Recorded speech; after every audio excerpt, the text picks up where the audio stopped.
En 2 Rois, chapitre 4, versets 1 à 7, c'est un passage qui parle d'une veuve et de ses enfants avec l'intervention du prophète Élisée. Une femme d'entre les femmes des fils des prophètes cria à Élisée en disant « Ton serviteur, mon mari, est mort, et tu ne sais pas que ton serviteur craignait l'Éternel. Or, le créancier est venu pour prendre mes 2 enfants et en faire des esclaves. » Ça rigolait pas à l'époque, quand même. Verset 2, Élisée lui dit « Que puis-je faire pour toi? Dis-moi, qu'as-tu à la maison ?»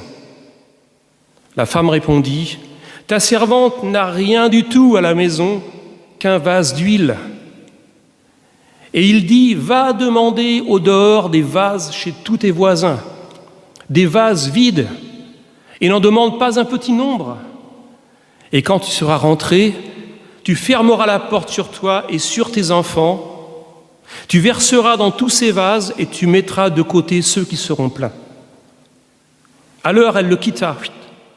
Elle ferma la porte sur elle et sur ses enfants. Il lui présentait les vases et elle versait. Ça, c'est pas écrit dans le texte. Lorsque les vases furent pleins, elle dit à son fils « Présente-moi encore un vase. » Mais il lui répondit « Il n'y a plus de vase. » Et l'huile s'arrêta. Elle alla le rapporter à l'homme de Dieu et elle dit « Va descendre l'huile et paie ta dette. Et tu vivras, toi et tes fils, de ce qui restera. » Amen. J'adore ça. Cette histoire nous projette, mes amis, 2800 ans avant notre ère. Je pense qu'on avait un petit avantage par rapport à maintenant, c'est qu'il n'y avait pas le changement climatique. Pas encore. Cette histoire n'est qu'un exemple narratif. Et en fait, cette histoire est saupoudrée, beaucoup d'histoires comme celle-ci sont saupoudrées dans d'autres récits surprenants, insolites et souvent spectaculaires dans les livres des rois. Si vous vous rappelez, en lisant les livres des rois, il y a énormément de témoignages de ce type. Mais il nous faut en décrire quelque peu le contexte. Comme disent les évangéliques, un verset tiré du contexte n'est qu'un prétexte. Vous connaissez ça? Le second livre des rois ainsi que le premier étaient réunis au départ en un seul livre. Et ces livres relatent la vie des rois d'Israël, puis d'Israël et de Juda, parce qu'il y a eu un schisme qui est relaté dans le premier livre des rois au chapitre 12, avec le fils de Salomon qui s'appelait Roboam, exemple à ne pas suivre. Les livres des rois, c'est aussi une période de gloire, beaucoup de gloire, mais aussi d'intrigues, de guerres diverses, de conquêtes, de défaites, de déclin et de réveil spirituel. On est content d'entendre ça à la fin. On aimerait. Particulièrement du temps de Josias, du roi Josias en particulier. Il y a eu des temps de trahison aussi. La Bible ne s'est pas exonérée tous ces temps honnêtes. Des temps de trahison, des coups d'État, des tentatives de prise de pouvoir, et oui, ça existait déjà à l'époque. En 2 Samuel, chapitre 15, Absalom, par exemple, tente de renverser son père David en se pavanant devant les rues de la ville, se présentant comme le futur élu, espérant certainement recueillir le plein pot électif. Drôle de personnage, hein, Absalom. Un homme beau en plus, il ne faut pas se fier aux apparences. Et puis, il y a le prétentieux Roboam. Quant à lui, fils de Salomon, peut-être trop souvent à l'ombre d'un père glorieux, il faut le dire. Quant à lui, prenant la succession de son père, va annoncer un règne pur et dur. Ouf, mauvaise nouvelle. Défiant la testostérone de son géniteur, Roboam se croit meilleur que ses pères. C'est ce que dit le texte. Mais malheureusement, sa décision, son périlleux comportement va entraîner le schisme d'Israël, désormais en 2 royaumes, le royaume d'Israël au nord et le royaume de Juda. Pas fait de bonnes choses, hein, Roboam. Et puis, dans le contexte, autour d'Élisée, autour de cette veuve, il y a aussi Jézabel, la Sidonienne, qui vient de Phénicie. Elle n'a d'autre objectif que de rallier Israël vers Baal et Astarté. Et elle y réussira presque. Sous influence, son mari, Akab, délaisse sa spiritualité du peuple à une épouse qui déteste au plus haut point les prophètes de l'Éternel, si on lit les textes. On assiste progressivement en Israël à une déstabilisation nationale, en une dénaturation cultuelle de très grande envergure. Et la chasse aux fidèles de Yahvé est ouverte, c'est Jézabel qui la lance. Et pourtant, nous dit le texte, dans ce climat d'insécurité et de violence, le texte nous dit que 7000 hommes n'ont pas fléchi le genou devant Baal. Et 1 Roi, chapitre 18, versets 3 et 4, signale aussi un homme particulier qui était au service d'Akab, un roi impie. Et cet homme s'appelle Abdias, et il est dit de cet simple homme, ce simple serviteur, qu'il cachait 100 prophètes dans 2 cavernes par groupe de 50. Pas mal le gars quand même, hein. Je ne connais pas beaucoup ce gars-là. Beaucoup d'anonymes qui ont fait des grandes choses comme ça. Et puis il y a les prophètes Élie et son successeur Élisée qui vont s'illustrer sur cette scène médiatique, et il faut le dire un peu dramatique quand même. Ils ne sont pas les seuls prophètes, il faut le dire. D'autres anonymes exercent une activité spirituelle. Il y a à ces moments-là des communautés et des écoles prophétiques qui vont voir le jour également. Et puis il y aura l'intervention divine au mont Carmel qui va humilier définitivement les divinités étrangères, Baal et Astarté. Et le texte nous dit que Élie est au sommet de son ministère, et cependant l'intensité spirituelle et émotionnelle dont son intervention devant Jézabel l'entraîne dans un burn-out perdu sous les genêts au torrent de Kérit. Vous voyez, des fois, des grandes actions comme ça peuvent nous épuiser. Et notre prophète n'est pas prêt d'oublier ce temps de dépression. Élie et Élisée, on va arriver sur le texte, rassurez-vous, hein. Ce sont ce qu'on appelle des thaumaturges. Ce sont des gens qui font des miracles. Ils ont reçu des dons surnaturels, insolites, mais aussi ce sont des hommes d'honneur, des hommes de prière, des hommes de dignité, des hommes d'intercession. Les deux sont comme ça. Et puis, bien sûr, ils ont déclenché la fureur de la reine-mère Jézabel. Et Jézabel, elle les déteste. Et Jézabel fustige et fait abattre le ministère prophétique. Ça nous rappelle d'ailleurs que dans notre histoire ecclésiale, parfois on a détruit, en voulant bien faire, le ministère prophétique. Élisée et Élie ne sont pas seulement des gens de miracle, il faut le dire, dans leur longue vie. Ils sont des hommes d'espérance. On a besoin de ça aujourd'hui. Ils sont des hommes de puissance, mais aussi de faiblesse, et aussi de compassion. Ce sont aussi des visionnaires. Leur vie semble, on va dire, dans les textes, vraiment peu leur importer. Ils ne font pas cas de leur vie. Ils n'ont pas envie d'être des stars. Ils ont tout donné. Ils pleurent avec ceux qui pleurent, avec la veuve, entre autres. Ils se réjouissent avec ceux qui se réjouissent. Ils sont consultés régulièrement autant par les gens du peuple que par les rois, par les chefs militaires et d'autres dignitaires. Élie et Élisée n'ont pas voulu être médiatiques et cependant ils le sont. Donc ils fuient la scène médiatique, mais on leur demande régulièrement d'y assister. Ils sont donc connus, ces deux-là, pour leur don de révélation et leur onction. Ils sont proches du peuple, ils sont proches des rois, ils sont proches des veuves. C'est incroyable ça. Dieu les entraîne au sein des foyers où le malheur a frappé. Et puis en ce qui concerne Élisée, il n'est pas dit, c'est son histoire, que son ministère a duré plus de 50 ans, mes amis. 50 ans au service de Dieu et des hommes. Waouh, on n'est pas dans l'improvisation là. Incroyable. 50 ans de ministère articulent la vie d'Élisée, ayant manifesté le double de miracles d'Élie, et il a une réputation, Élisée, qui le suit. Mais cette réputation, c'est peut-être pas celle qu'on attendait. Élisée a cette réputation qu'il était connu comme celui qui qui versait de l'eau sur les mains de son père spirituel, Élie. C'est-à-dire qu'Élisée avait une réputation de service, il avait une réputation d'humilité et en même temps de puissance insolite. C'est étrange. Alors on arrive au texte de la veuve. Ça, c'était le contexte un petit peu. Parce que le contexte, quand même, autour d'Élisée et d'Élie, est un contexte d'insécurité, de persécution. Voilà, on a quand même une reine qui n'est pas très sympa, Jézabel, et puis Akab qui la suit comme ça, et elle influence malheureusement le peuple pendant des décennies, jusqu'à ce qu'elle disparaisse. D'emblée, une femme cria à Élisée que son mari est mort. Tac, le texte comme ça.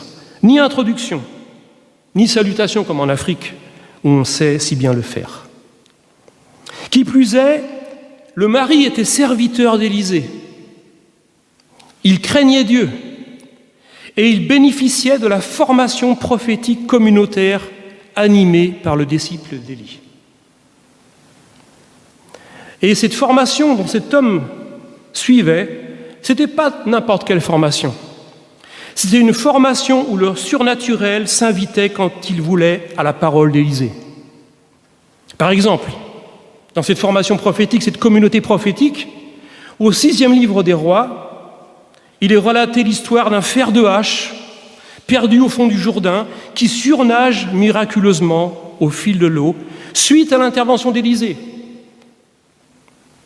Ailleurs, les eaux de Jéricho sont assainies miraculeusement par quelques poignées de sel. Et c'est toujours Élisée. Ailleurs, un chef militaire syrien, Naaman, il va guérir de la lèpre, toujours par la main d'Élisée. Et cette profusion de dons décline sur la communauté prophétique. Je me suis posé la question, est-ce qu'on n'aurait pas eu envie de faire partie d'une formation comme ça? Parce que alors là, ça nous fait décoller. Mais en même temps, voilà qu'un des fils de prophètes meurt à l'épicentre de même de cette fabuleuse formation. Moi, ça me parle, ça. Honnêtement, en lisant les premiers versets du texte de la veuve, j'ai été superbement soulagé. Soulagé non pas à cause de la mort de ce pauvre homme, pas du tout, mais soulagé grâce à l'honnêteté du texte. En d'autres termes, cette formation prophétique, justement, qui est communautaire, qui est exceptionnelle, eh bien, elle n'a pas pu empêcher quand même qu'un des leurs leur soit enlevé. Moi, ça me rassure. La profusion de dons spirituels et le niveau d'exigence communautaire et personnelle requis n'empêchera pas que la mort s'y invita dans cette formation. Ça va même humilier cette communauté d'apprenants, quelque part. L'échec est dans le pot. Loin d'être présenté comme un cercle élitiste, gnostique, gnostique, ce sont les gens qui avaient la connaissance puis disaient que les autres ne l'avaient pas. Eh bien, cette communauté prophétique qui semble inébranlable, eh bien, l'auteur du texte nous révèle avec raison que nous sommes tous à la même enseigne. Il n'y a pas de meilleur, il n'y a pas d'illustre, choisi au détriment d'ignorants lambda, comme ça, qui connaissent que dalle. La consécration des disciples d'Élisée n'a pas empêché le drame de la disparition d'un des leurs. Moi, ça me soulage. Soulagement parce que, détrônant parfois dans nos églises les discours et les postures élitistes de celles et ceux qui croient toujours mieux faire que les autres. Vous n'êtes pas arrivé, ça? Soulagement parce que l'élitisme, justement, n'existe pas vraiment dans la maison divine. On est tous appelés? Oui. On est tous choisis? Oui, mais il n'y a pas de caste supérieure. Ce n'est pas comme dans l'hindouisme. Et cette communauté prophétique existe, et si elle existe, c'est bien pour être au service des autres. Et cette épreuve qu'ils vivent, cet homme qui est mort de cette communauté prophétique, va les garder dans l'humanité, va les garder humains, va les garder solidaires et va les garder à l'écoute des autres. Intéressant. Et donc, les dons ne servent que pour les autres, pour aider, pour secourir et pour créer un avenir. Alors, on revient au texte, il ne faut pas trop partir dans tout le décor. Hein. Élisée entre dans un foyer désespéré, un foyer brisé, un foyer endetté. Et franchement, c'est une épreuve. Ce n'est pas en auréole prophétique qu'Élisée franchit le seuil de la maison. Je suis le directeur de la formation prophétique. Voilà, on a l'onction, la gloire, on guérit les gens. Un des leurs vient de mourir. Et donc, Élisée rentre dans ce foyer. Enfin, il n'y rentre pas vraiment, parce que c'est la femme qui vient vers lui. Mais il lui rentre dans le cœur. Il rentre en homme brisé, solidaire, peut-être confus aussi, et certainement choqué. Parce que son disciple prophétique est passé, selon lui, probablement entre les mailles du filet. Combien ça nous est arrivé où quelqu'un est mort dans notre famille et qu'on n'a pas pu faire tout ce qu'on pouvait faire. Peut-être la prière n'a pas pu faire les choses. Ça nous rejoint ce texte, ça nous fait du bien. Ton serviteur, mon mari est mort, c'est ce que dit la femme. Et elle ajoute, comme un coup de poignard dans le cœur d'Élisée, et tu sais que ton serviteur craignait l'Éternel. C'est lourd hein, à entendre. Et ce verset, mes amis, ce matin, pour moi, pulvérise tous les donneurs de leçons qui ne savent pas toujours se tenir dans les lieux de deuil. Ce verset éteint les recettes, parfois intrépides, chargeant bien souvent les fidèles de nos églises, accablés par le chagrin et distillant en leur âme et conscience que peut-être le péché s'est introduit dans leur vie. Ce verset choque aussi par le sentiment d'être trahi et abandonné par Dieu, malgré un service irréprochable. Alors on va où là ? L'irruption d'Élisée dans ce foyer va incarner et va acclamer la présence et la puissance de Dieu dans ce malheur. En fait, on ne sait pas dans le texte de quoi le mari est décédé. Élisée en connaît certainement la raison, mais il reste silencieux. Et à l'instar du temps de la tour de Siloé, si vous vous souvenez, le grand accident, cette tour qui est tombée sur 18 personnes, un texte qui est relaté dans l'évangile de Luc, les gens se précipitent vers Jésus, et qu'est-ce qu'ils disent à Jésus ? Est-ce que ces personnes ont péché, ou est-ce que leurs descendants ont péché ? Et Jésus ne répond pas. Et du temps d'Élisée, Élisée ne va pas donner d'explication parce que peut-être qu'il n'en a pas à donner, mais il est là, avec la présence de Dieu, cette présence qui va se manifester bientôt. Alors Élisée, j'en viens là, c'est un petit peu le centre de la prédication, dit à la veuve une des questions les plus risquées en la circonstance. Moi, je n'aurais pas voulu la dire. Que puis-je faire pour toi ? C'est la question que pose Élisée à cette veuve. Hein, quand vous vous posez la question à quelqu'un comme ça, c'est risqué quand même. Hein, on ne sait pas ce qui peut se passer. Et Élisée, il va prendre le taureau par les cornes et il fonce droit devant. Il n'est pas corse pourtant. Et la question qu'Élisée va poser exige une réponse et une action pourtant. Et bien souvent, mes amis, lorsque la douleur est vécue dans un entourage, ça va le pétrifier. La douleur va pétrifier l'entourage. Et souvent, on ne sait pas quoi faire nous-mêmes. Mon frère s'est suicidé, je donne un petit témoignage. 15 jours après son mariage, il avait 20 ans. Il y a longtemps. On était pétrifiés. On ne savait pas quoi faire. On ne savait pas quoi dire. Et personne n'avait envie de dire « Que puis-je faire pour toi ?» Il n'y avait rien à faire selon nous. Et bien souvent, la douleur va nous pétrifier. On ne sait pas quoi faire, on ne sait pas quoi dire quand une personne effondrée est là devant toi, une famille brisée. On a tendance à se recroqueviller dans un mutisme interdit, et c'est la solution bien souvent. On est souvent chargé d'un sentiment d'impuissance, un sentiment de confusion, un sentiment d'incompréhension, on est sidéré et on s'éloigne de la douleur souvent. Mais on dirait qu'Élisée, lui, il a décidé de casser la baraque, comme on dit chez nous. Il fait face, il se place devant la femme, « Que puis-je faire pour toi ?» Et moi, quand j'ai lu le texte, du moins quand j'ai relu le texte, je me suis dit, il est quand même gonflé, Élisée. Hein ? Pourquoi ? Parce que Élisée, il est bardé de dons. Il a amené la parole de connaissance, des paroles des révélations, il a prié pour des guérisons, il a prié pour des résurrections. Moi, je ne l'ai pas fait, hein, excusez-moi. Je ne sais pas si j'aurais posé la question. Et je me suis dit, il est facile pour notre prophète de poser cette question, que puis-je faire pour toi? Il a tellement de puissance. En un claquement de doigts, l'intervention agit. Trop facile pour Élisée. C'est ce que je me suis dit. Il est gonflé, le gars. Mais le « que puis-je faire pour toi » surprend souvent, comme cet homme aveugle devant Jésus, que tout le monde connaît, qui est aveugle, et pourtant Jésus lui demande « que puis-je faire pour toi ?» Moi j'aurais dit à Jésus peut-être, ma question irruptive aurait été de dire à Jésus « mais tu vois pas que cet homme est aveugle ?» Tu vois. Que puis-je faire pour toi? Dans ce passage, est la question de Dieu lui-même au travers d'Élisée. Et la réponse peut être étourdissante parce que la question est très personnelle. Dieu ne s'invite pas chez la pauvre veuve en mode distributeur automatique, style recette passe-partout.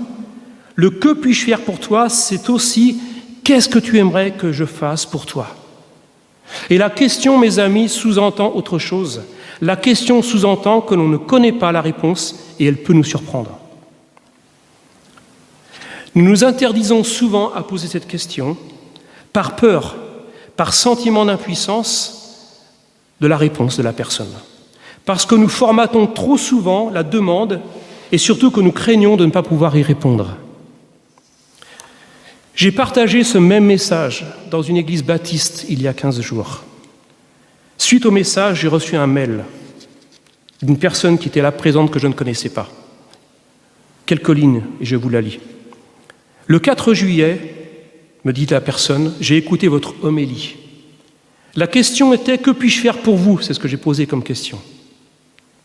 Mais voilà mon ami qui a perdu sa fille d'une rupture d'anévrisme, et 3 semaines plus tard, mon gendre se suicide, et il laisse une fille de 17 mois, et il devient tuteur de cet enfant.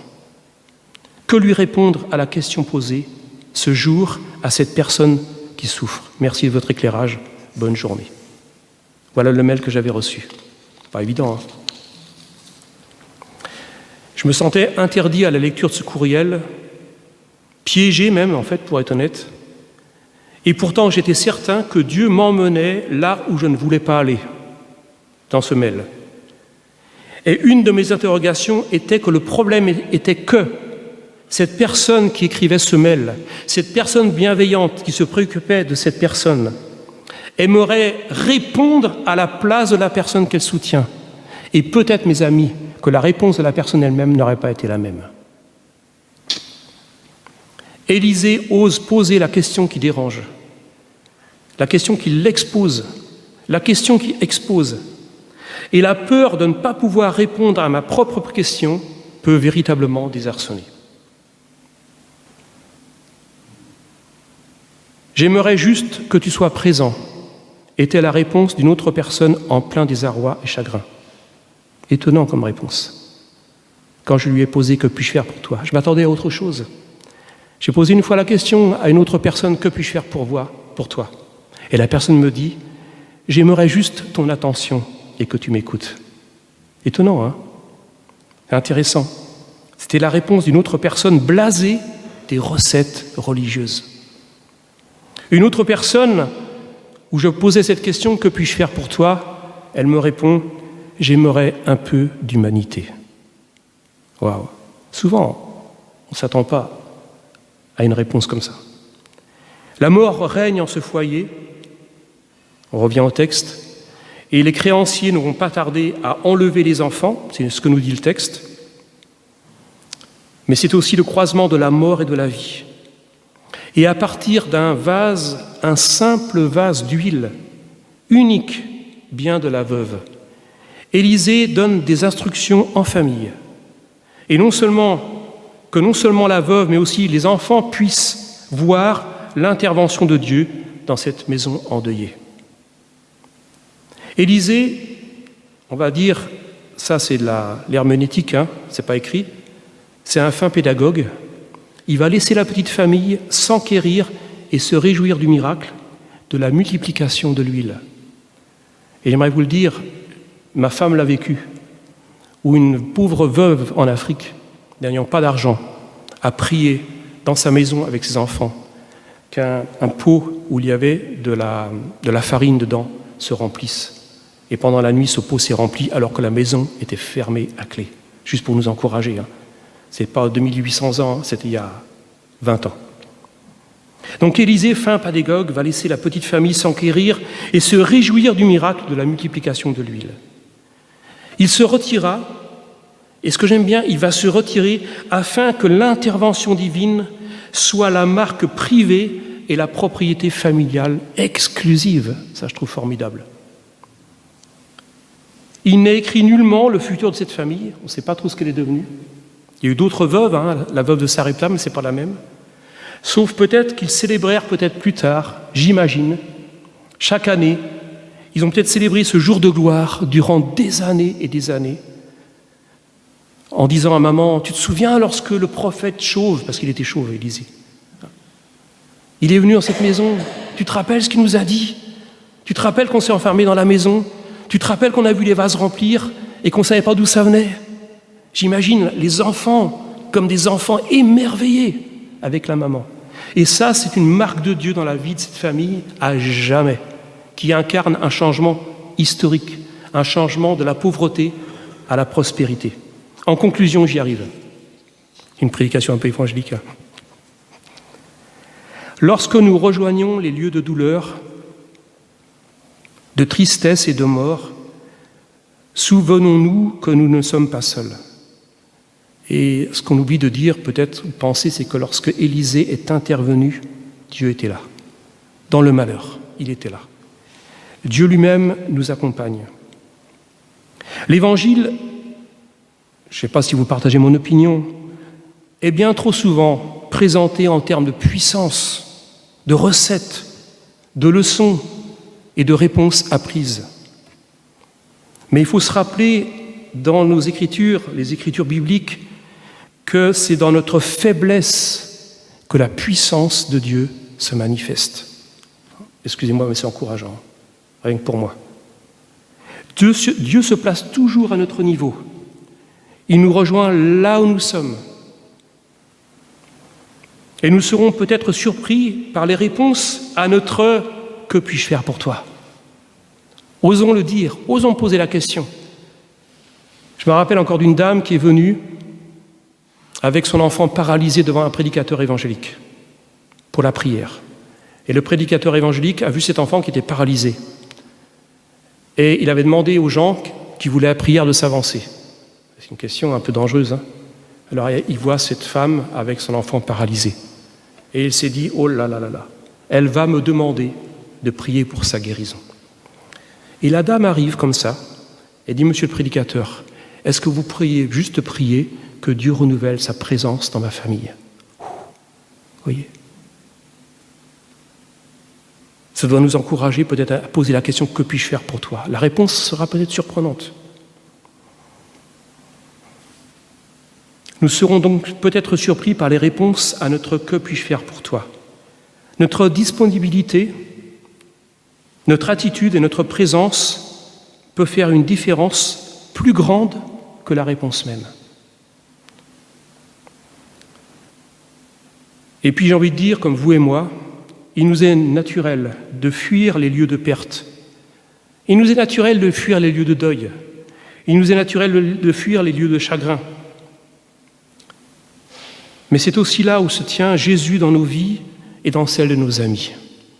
Parce que lorsque Jésus, il est dit dans la parole, dans Jean 14,6, « Je suis le chemin, la vérité et la vie ».